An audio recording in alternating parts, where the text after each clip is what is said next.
Hello my peeps, this is Kat aka Kakibot, and today I am at Jupiter Artland, and you might be able to tell by both my peculiar outfit and my background that I am not here for art, I am here for bees, which is because the amazing people from the Edinburgh Honey Company have invited me over to see the hives, which is something that is not only an experience made for important influencers like me, it's an experience that you can have yourself through the Jupiter Artland website. You can actually book this experience, and for about an hour and a half, you can have a look through these wonderful colonies and learn everything there is to learn about bees. And yeah, we're gonna do that today, and then we're gonna visit the shop, which is on Easter Road, and we're gonna also taste some honey. I am now gonna invite over Andy, who is the bee master general, and he's gonna tell you more about what this entails. Hello everyone. Let's not exaggerate my experience. Still baby beekeeper, still learning. It's our family tradition for 3 generations now. That started during Second World War in Scotland, because my grandpaps was stationed here and out of boredom started to keep bees, and it sort of stayed with us. We highly invite you to join us for a beekeeping experience at the Jupiter Artland. The general idea is you're gonna suit up, we're gonna open the hives, we're gonna joke around, we're gonna eat some honey. You will end up with a little beekeeping diploma, because, well, you will know more than others, and a tasty treat in the form of local honey. So go to the Jupiter Artland. You can book if there's still slots available. If not, complain. Then the Jupiter Artland will make more slots available. What we're gonna do today with Kat is open one of our beautiful hives over there, try the early spring honey, and see how the bees are doing in this, well, not ideal weather. But it's Scotland, so if it's not raining, you cannot complain. So, come and join us and let us know in the comments what do you think about beekeeping, bees and honey, and then if you enjoyed our production or not. Thank you for watching and be happy. Let's go then. So, we're gonna inspect the first hive in a row. They're aligned in a way that the rule will not apply to you, but we shouldn't be standing at the entrance, because you're obstructing access to the hive for the bees and they might get pissed. Let's hope they're not gonna overreact to the clouds, but it should be fine. The sun should break cover soon. Those are baby colonies, we're not gonna disrupt their life, and those are our honey production colonies. And those ones are actually doing very well. Also, request, let's not break the trees, because Thomas, the Artland head gardener, is very passionate about them. And there's also willows. Aww. So pussy willows are very good for source of pollen in the spring, early spring for the bees. So this is our hive H4. It's last year's colony. I can come in closer. Right, the bees have slowed down a little bit because they're sensing the change in the temperature. All right. The reason why we're using smoke is to interrupt the pheromonal communication between the bees. So basically the bees communicate through smell, and we want to block that communication so they cannot send this. Is that a storm? Or airplane. An airplane. For them to stop sending the distress signal. And the other reason is to get them to thinking that the hive is on fire. Because you have to remember that bees are woodland creatures. They've evolved in trees. So whenever there was a wildflower in the forest, they will all go in, eat the honey and evacuate before it's too late. Also, we're using that little fact about the woodlandish character of the bees. When we want to move the hive more than half a meter but less than 2 kilometers, what we do, we move it, let's say 10 meters, and we plank a lot of branches, like 3 branches in front of the hive, right at the entrance, and then the bees think that, well, the tree has fallen and this is the new setup for them. Otherwise they would be returning to the original place. So this is our roof, and this is what you call a crown board. So here the bees are starting to work on new frames. Actually, they're old frames from the last year. Let's keep it like that. It's always good to have a look underneath the crown board to see if the queen has ventured there, because they like to do that around midday. And then we take our hive tool, open this box. Don't be worried, the bees are busy today, preoccupied with making honey. So this box was empty 2 weeks ago. It took 2 weeks for the bees, in these poor weather conditions we've been having, to produce a full box of honey. So let's take it up. Oh, look at that. There you go. It's so pretty. How do they make it so geometrically perfect? They don't. Oh. They make it round. Oh. And it's gravity that changes the whole thing. What? So the bees will make a round cell, but the most efficient way to store round objects in a series is in hexagonal arrangement. Yes. So the are bees don't hexagons. think in hexagons, it just happens this way. So this is fresh uncapped honey, which we're gonna take away later on and then munch on it. So as you can see, we have our house bees basically now adding the droplets of honey. So you have to understand that the worker bee, which is the oldest bee in the hive apart from the queen, will go out, gather the syrup in her little honey stomach, bring it to the hive, and she will not put that here. No, she will dispense it between the house bees drop by drop, and the bees will chew it, incorporating naturally occurring yeast from their saliva into the mixture, and then they will deposit it here, and the rest of the bees will start evaporating it by fanning their wings. I see you made a friend there. Yes, she's probably smelling other bees from the suit. And will that make this bee happy, or? No, she's just curious. Like all women, bees are naturally curious about the world. It's just the drones that want to sit on a couch and eat honey and do nothing else. Alright, so here we have another honey frame. As you can see, the bees have partially capped the honey. So bees are using sugar, in this case then the nectar from the flowers, to produce the wax. And now people quite often ask why the beeswax candles are so much more expensive than, well, the crappy ones made out of soy or any other medium.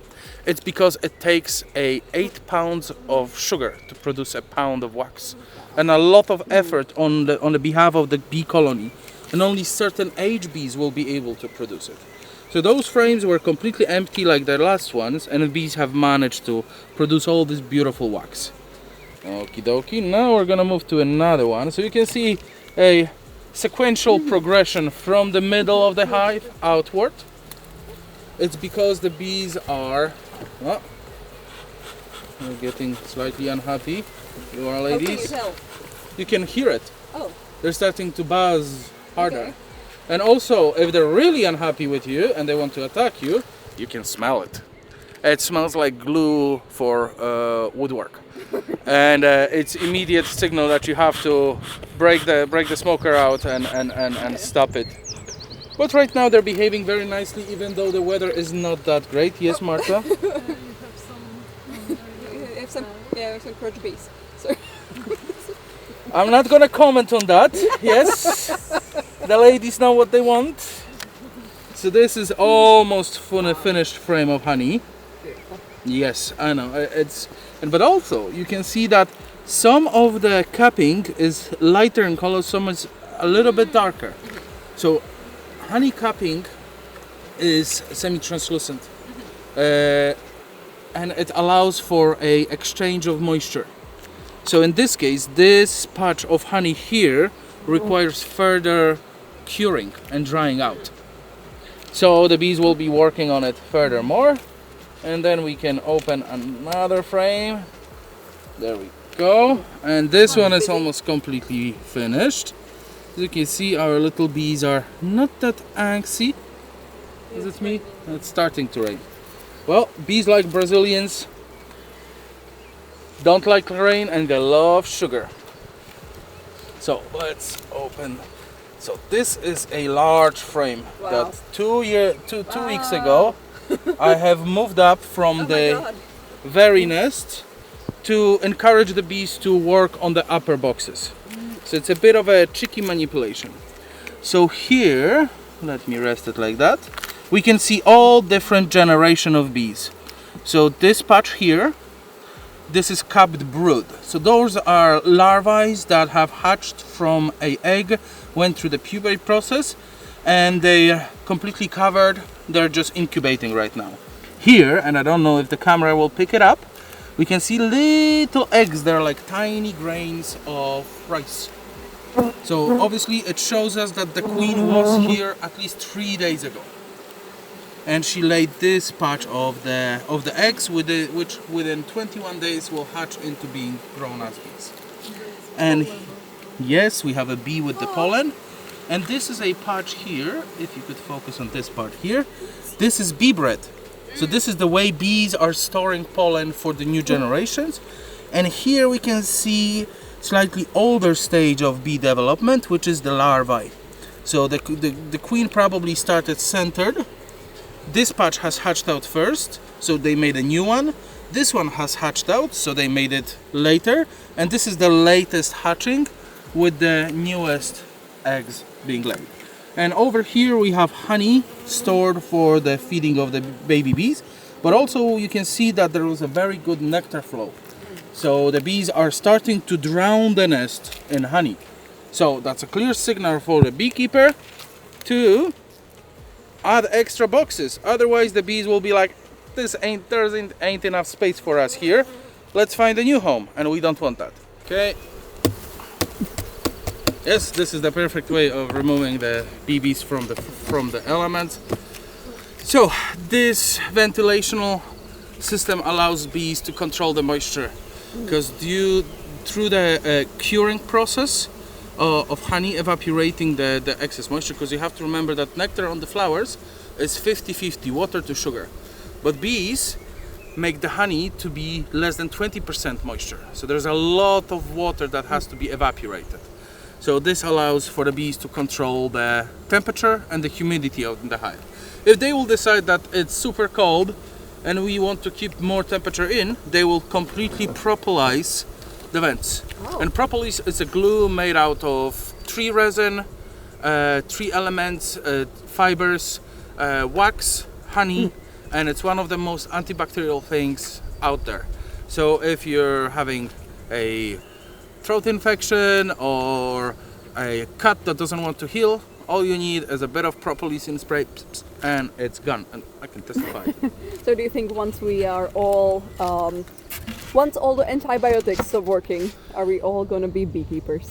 Yes, there's answer to all man's problems in nature. The bees are slowing down now, but as you can see, they are starting to evaporate. So now they're standing here and fanning their wings to get the moisture out and also our smoke. So they don't like the smell of it, they would like to get rid of it. And you see how some of them are sticking their bums up, like this one over here. They're releasing a pheromone, which I don't remember the name of because, well, I don't. But it's to signal that we are here, congregate here, come to us, we have ended up here, come and help us. So in this case, they're just letting know all the other bees to come here and to help them fanning the smoke up. Yeah, they're cute. They're really, really cute pets. And funny fact, with the drones, and we can do that for school kids, because drones don't sting. Oh. You take a whole bunch of drone into a jar, put them in a fridge for half a minute, 1 minute, and they sort of slow down. Then you can tie a little thread around their abdomen. What? And then when they sort of come out from this lethargic, suspended animation, you can walk them on a string. They will fly. Sounds like a joke. No, it's true. It's the perfect way of getting kids familiar with the bees, because drones are absolutely harmless. and you can just walk it like a dog, and it will fly around, and you have it on a string. This is what you call beelining. So back in the day, when people wanted to find the honey and the bees in the trees, following individual bees is almost impossible, because A, they're quicker than us, B, they can just fly off, and C, you won't be able to find them. The other way was, well, following the bears, but that's very dangerous. And also, funny fact, in English, the word bear comes from the Nordic brown description of the brown color. But in Slavic languages, the word in, for example, Polish, niedźwiedź, comes from the Russian miedwied, and it's the one who knows where the honey is. So some beekeepers use horsehair brushes to sweep the bees off, but it's kind of stupid, because bees hate horses. Yes, they will sting a horse to death if it will get too close to the hive, because they hate the smell of it. Plus, all the bipedal animals like horse, cows, deer, Marta, they love honey. So the cows, if allowed, they will tip over the hive and eat all the honey. The same deer. And also badgers, which we have around 30 here. Aww. Yes, they're furry, and you can recognize that it's a young bee because she has still fur on. The older they get, the darker they are, because the fur is being removed by other bees.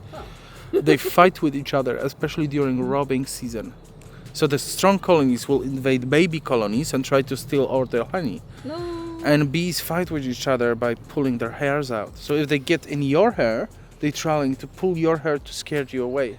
There you go. Yeah. It's so clear. Yeah, that's the early rapeseed honey, Marta. Just tastes like candy. Okay. That's nothing for the cameraman. So thick. Oh wow. Who wants more?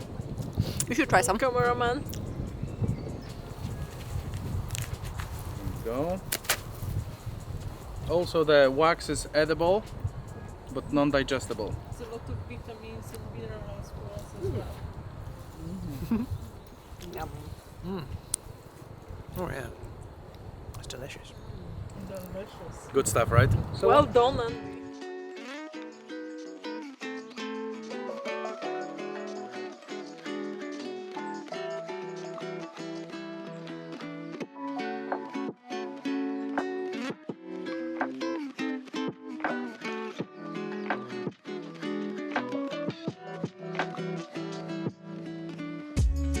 We are back in the shop here on Easter Road, and I'm really looking forward to this part of the video because we get to actually taste some of the honey. yeah, honey tasting is available all the time in our shop. You can taste before you actually grab your jar, and we have range from Scottish honey, Polish honey, as our grandpa is a beekeeper for over 70 years, and then we also do honey infusions. So rapeseed honey is quite toffee-like. It has smooth texture like peanut butter, and it's very lovely to spread on toast or put it in your coffee. Oh, that's nice. What makes it so opaque? Like, how come it's white? Yeah, it's spreading process. Churning process. So we churn it for over a week, every hour for 15 minutes. So the bubbles evaporate after 15 minutes churning, and then we churn it again. So that's why you have this a fantastic texture, and it's not bubbly, and it's not a kind of your cake, like frothy. Yeah. Well, it does say it's fudge-like, which is probably the best description of this. Shall we go for another one? Yeah, that's the blossom honey. This one has mostly apple blossom and clover. It's really lovely sweetness with fantastic lemongrass aftertaste. Oh, that's really nice. This one has a bit more notes and really nice aftertaste. So the other one, it's our linden honey, as you know. That's the Polish one. I love linden honey. Again, it's from the middle of summer. It's just lovely zesty sweetness, so not over sweet, but very nice and floral, but not over powerful with floral notes. That is a very like a Central European flavor that just like takes me back to childhood. I love it in my tea. It's very nice with yogurt and fruits. But yeah, just to spoon it, I just love it so much as well.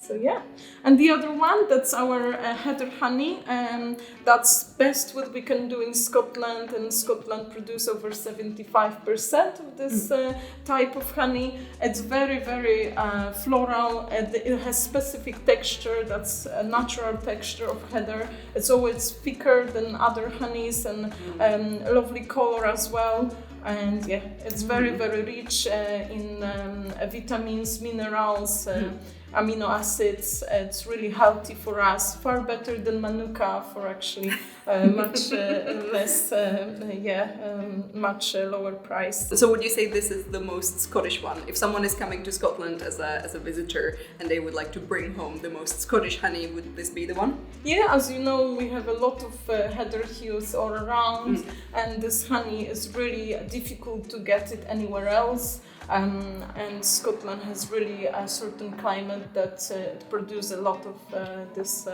delicious honey, and the taste is so unique that it's really something you have to try in Scotland. Yeah. All right, next one is the buckwheat honey. It's very tawny, it's very, very dark, and also the taste is quite caramelish, so quite unusual for honey.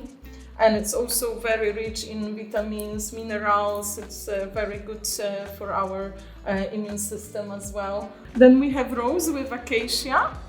That really tastes like Turkish delight, even better, because acacia honey has lovely fruity sweetness with very nice delicate aftertaste. So it doesn't really... it has very mild aftertaste, so yeah. And the rose is quite subtle. It's not too strong. I think sometimes people get a bit intimidated when something is like floral flavored, especially men. Sometimes are like, I don't like the taste of flowers, but this is like a very nice little note in there. It's not just like rose right in your face. And that's gingerbread spice. This one is very Christmassy. It's Christmas all year around. And it's really spicy and delicious. We have really honey monsters who have it all year around, not only for Christmas. Myself, I like it in hot drinks like tea, coffee, or hot chocolate.